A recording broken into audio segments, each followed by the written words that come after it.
Le code caché de Jésus, version documentaire complète. Abonnez-vous à la chaîne Le Premier si vous êtes intéressé par la vérité spirituelle, la connaissance interdite et les évangiles oubliés.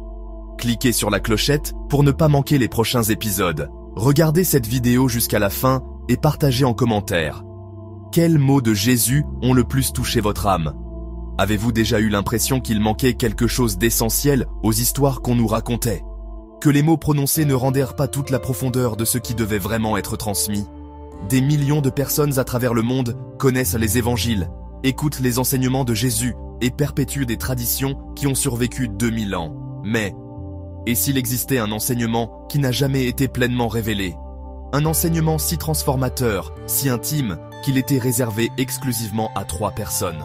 Un code spirituel caché, destiné non pas aux foules, mais à ceux qui étaient prêts à écouter avec un cœur éveillé. Les mystères du royaume.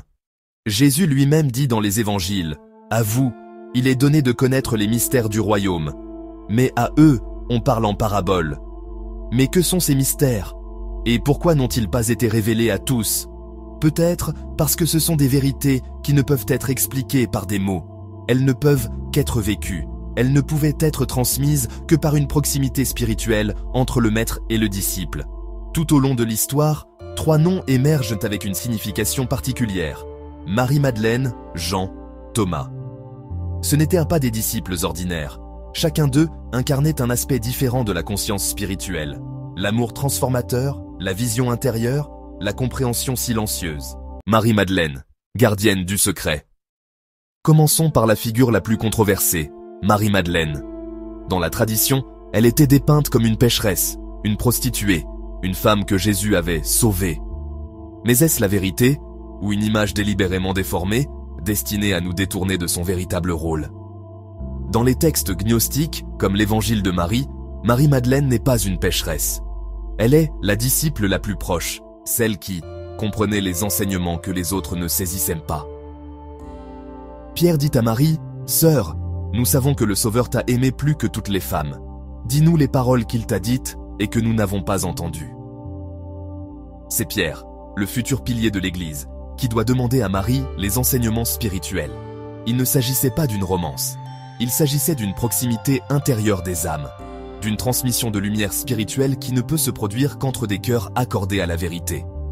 Marie-Madeleine était la gardienne de l'aspect féminin de la divinité, ce qui a été exclu, ignoré ou condamné pendant des siècles. En elle, Jésus voyait le miroir de son propre soi. Jean, le disciple qui voyait. Jean, appelé le disciple bien-aimé, était celui qui non seulement écoutait, mais voyait. Il ne s'agit pas des yeux du corps, mais des yeux de l'esprit. Il fut témoin de la mort et de la résurrection de Jésus. Mais son plus grand don se manifesta plus tard, sous la forme de l'Apocalypse, le livre de la Révélation. C'est une vision pleine de symboles, de mystères, de pouvoirs cosmiques et de dimensions spirituelles. Jean ne transmettait pas des principes moraux, il transmettait une prophétie de vision, un message pour ceux qui voient plus profondément. Lors de la dernière scène, Jean pencha la tête sur la poitrine de Jésus. Ce n'était pas un geste de faiblesse, mais d'union spirituelle. Si Marie-Madeleine représente le cœur, Jean représente l'œil de l'âme. Thomas, celui qui a touché. Thomas, appelé l'incrédule, est un personnage profondément sous-estimé. Non pas parce qu'il doutait, mais parce qu'il désirait expérimenter. Il voulait toucher la vérité, pas en entendre parler par ouï-dire. Dans l'évangile de Thomas, interdit par l'Église, Jésus dit « Si ce qui est en vous n'est pas révélé, ce qui est en vous vous détruira. » Ce ne sont pas des mots pour les foules. C'est un message pour ceux qui ont le courage de regarder à l'intérieur d'eux-mêmes. Thomas n'avait pas besoin de miracle. Il avait besoin d'une rencontre directe avec la vérité. Son évangile contient 114 paroles de Jésus, nues, énigmatiques, pures, sans narration. Juste le code. Un code pour ceux qui savent que le silence en dit le plus. Le code caché dans les paraboles de Jésus. Jésus aimait parler en paraboles, mais voulait-il vraiment être compris par tous? Non. Bien au contraire. C'est pourquoi je leur parle en paraboles, parce qu'en voyant, ils ne voient pas, et en entendant, ils n'entendent ni ne comprennent. Les paraboles de Jésus n'étaient pas de simple moralité. C'étaient des codes chiffrés, conçus pour stimuler le cœur et secouer l'âme. Leur but n'était pas de donner une réponse claire. Leur but était d'éveiller une question intérieure. Le grain de moutarde. Le plus petit des grains, qui devient un arbre. Mais qu'est-ce que cela signifie? C'est une histoire de transformation intérieure, d'une minuscule impulsion de conscience qui, cultivée, se développe en tout un royaume en l'homme. Il ne s'agit pas d'une vie future, il ne s'agit pas du ciel après la mort. Jésus disait « Le royaume de Dieu est en nous ». 10 vierges, 5 sages, 5 folles. Les unes avaient de l'huile, les autres non. Mais quelle est cette huile? Ce n'est pas une métaphore d'une bonne préparation.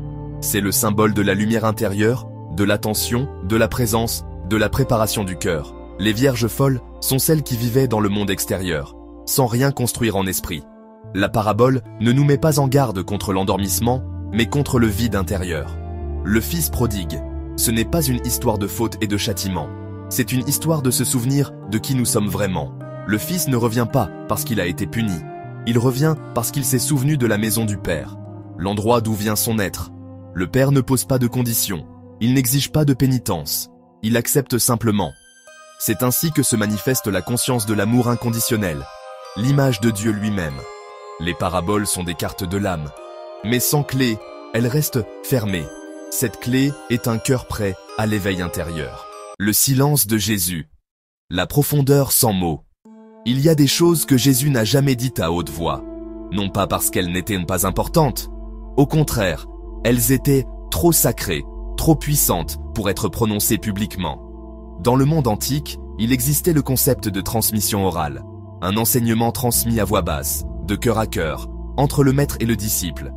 De tels enseignements n'étaient pas écrits, car ils ne peuvent être compris sans préparation spirituelle. L'évangile de Thomas, une indication. Au début de l'évangile de Thomas, nous lisons « Voici les paroles secrètes que Jésus le vivant a prononcées, et que Didyme Judas Thomas a écrites. Celui qui découvrira le sens de ces paroles ne goûtera pas la mort. » Il ne s'agit pas de la mort physique, il s'agit d'une résurrection intérieure, d'un éveil de l'illusion de la séparation. Des mots cachés, non interdits. Les évangiles canoniques sont publics, mais le code caché de Jésus n'était pas destiné aux foules. Jésus enseignait « Ne jetez pas vos perles au pourceau ». Ce sont des mots forts. Ils signifient « Ne partagez pas une vérité profonde avec ceux qui ne veulent pas l'entendre ». Il ne s'agit pas d'exclusion, il s'agit de respect pour la sainteté. Le silence comme enseignement. La connaissance la plus profonde ne vient pas des livres. Elle vient dans les moments de silence. C'est dans le silence que Jésus parlait au Père. C'est dans le silence que Marie-Madeleine comprenait ce qu'il ne disait pas. C'est dans le silence que Thomas touchait la lumière. Le silence ne signifie pas le manque. Le silence est la plénitude. Activez le code en vous, ici et maintenant. Ce code n'est pas une théorie, ce n'est pas une curiosité historique, ce n'est pas un secret du passé, c'est une carte vivante de votre intérieur. Vous n'avez pas besoin de lieux saints, d'institutions religieuses ou d'intermédiaires. Vous avez besoin de silence, d'attention et de la volonté d'entrer à l'intérieur. Marie-Madeleine dit « Ouvrez votre cœur, ne combattez pas, ne prouvez pas, sentez, car le cœur connaît le chemin avant que la raison ne le comprenne. » Jean dit « Regardez plus profondément, ne vous laissez pas tromper par ce qui est superficiel. La vérité brille de l'intérieur, comme une flamme au milieu des ténèbres. » Thomas dit « Touchez vous-même, ne croyez pas, ne rejetez pas, expérimentez, car celui qui touche vraiment ne cherche plus. » Jésus dit « Le royaume est en toi. Il ne viendra pas de l'extérieur. Tu ne le trouveras pas dans des temples bâtis de main d'homme. Quand vous vous connaîtrez vous-même, alors vous serez connus, et vous comprendrez que vous êtes les fils du Père vivant. Tu n'es pas perdu, tu ne l'as jamais été, tu as juste oublié. Cette vidéo n'est pas une réponse, c'est un appel.